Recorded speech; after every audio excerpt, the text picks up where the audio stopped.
Hi, I'm Rekha and I'm the Chief Trainer of KalpaTharu Consulting. In this video, we are going to discuss about the product owner. We had already released a video on the product owner as part 1, and this is a continuation about the product owner.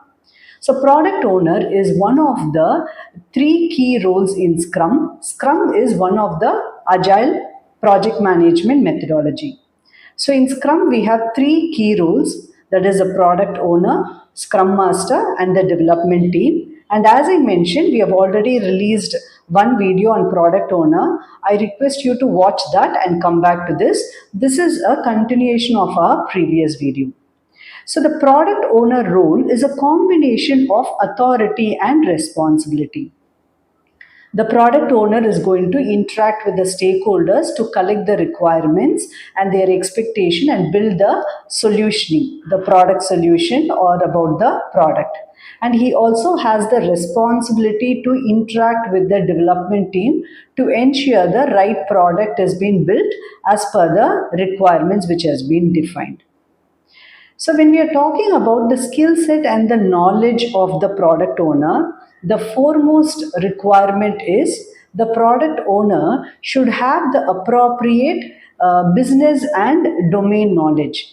He may not be a subject matter expert, but he should have knowledge on that particular domain, on that subject matter.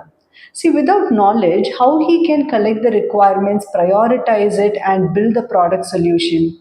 It's not possible, right? So he should have the knowledge about the domain, and that is going to help him to interact with the respective stakeholders, collect the requirements, prioritize the requirements, and to build the product base or the product solution. So one, he should be an expert, or he should have the appropriate business and the domain knowledge. And then he should be a confident person and should be a decision maker. See, only then he will be able to decide on the appropriate product solution. There may be competing needs and conflicting requirements. So he will be able to take a better decision and should be a confident person to come out with the decision. And then he should be a good communicator. In what ways? See, as I just mentioned, the requirements and the needs and the expectations may be conflicting and contradicting. So, the project manager should be a good negotiator and should be good in conflict management strategy, where he can discuss with the stakeholders and the respective people to come out with the appropriate product solution. And he should have a clear and simple way of communications.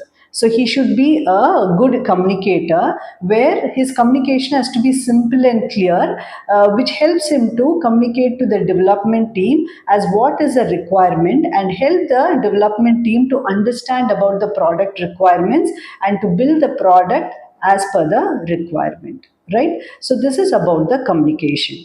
And he should be a very collaborative person, because he is going to interact with the stakeholders, with the customers to collect their requirements, and he is also going to interact with the Scrum team, the Scrum Master and the development team to build the product. So he should be a collaborative person. He should not see this as us versus you. Instead, it should be one unit where he is collaborating with everyone and ensuring that the right product is being defined and it is being built. And he should be a person of patience.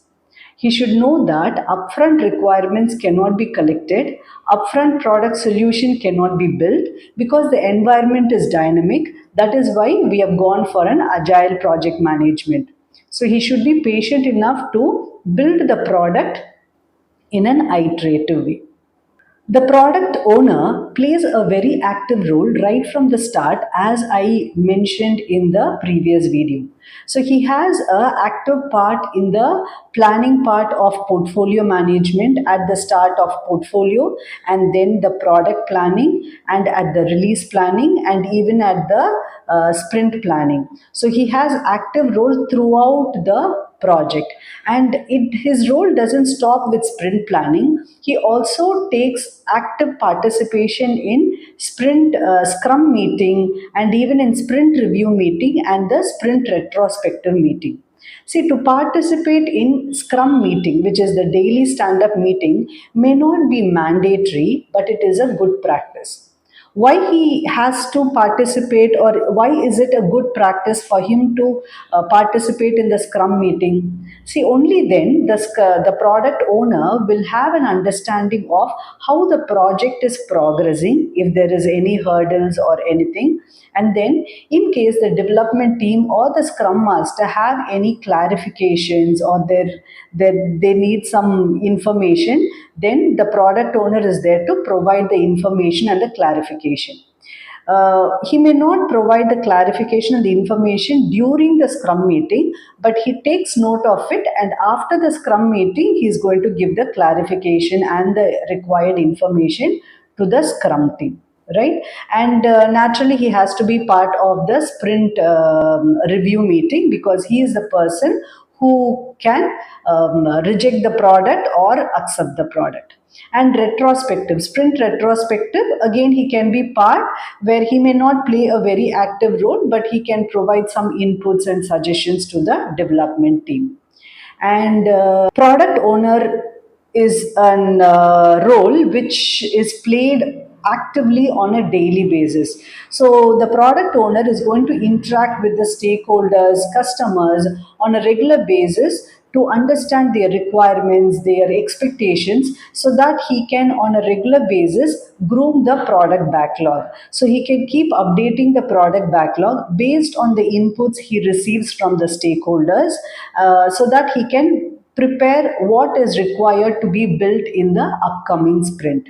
And likewise, he is going to on a regular basis interact with the development team to understand, to give clarifications and informations whatever is required for the development team, and also on a regular basis to check whether the development team is building the product as per the definition of done. So the product owner role is an active role, and which is being played on a daily basis. So now, who can be the product owner? It depends upon the project type. If it is going to be an external project and there is an external customer, then one of the representative of the customer would be playing the role of a product owner. But if it is an internal project, let us take a particular department, a technical department or finance department or some department needs a solutioning, and that project is there. Then the product owner can be a representative of that from that specific department, because he has a better understanding on the specifications and the technical aspects of that product. But if it is going to be an internal project to build a new product, a new solution to be sold in the market, then somebody from the product team or the product manager who has a better understanding, or who has a better understanding on the requirements of the customer or requirements of the market, that person can be a product owner. So basically, the product owner, as I mentioned at the start of this video, should be a domain, should have knowledge on the domain. Only then he can play the product owner role properly, or else that role will be for namesake and it is not going to be an effective role. Right? So now we understood who can be a product owner. But in some organizations, the product owner also plays the role of the Scrum Master, and one of the development team may be a product owner as well. But that is not the right practice, because there is conflict of interest. Because the Scrum Master has his own agenda, the development team has his own agenda, and the product owner has his own agenda, which may conflict at some stage. So it is better the product owner be a independent role, and he is not overlapping with the role of the Scrum Master or the development team. Right? As we saw, the product owner role can be hectic, and depending upon the project size, the product owner role can be hectic. So, depending upon various aspects or the different departments which is involved in the project, there may be multiple product owner representing each of the departments. So we can have multiple product owners in a particular project depending on the project size and depending on the number of departments or the technical teams which is involved. So if the workload is huge, then we may require a product owner team. So there may be multiple people taking care of different aspects of the project. So there can be a product owner team. Then there will be a chief product owner who would be heading the team. Though there is a team, they may have their own empowered decision making capacity to make decision. They may not be running around to get the authority or the approvals. They will have their own decision making capacity and empowerment, but still ultimate responsibility lies with the chief product owner. And there is also another role as product owner proxy. So in case the product owner is being fixed with any other work, maybe he is defining the product solution, interacting with the stakeholders, maybe he is not available for the development team, then he may have a product owner proxy who may be interacting with the development team to provide them the solution and the clarification and the clarity. Okay, I hope you understood the role of the product owner in detail. If you like this video, like our video and subscribe to our channel for more learnings. In our next video, we are going to come out with Scrum Master. Thank you.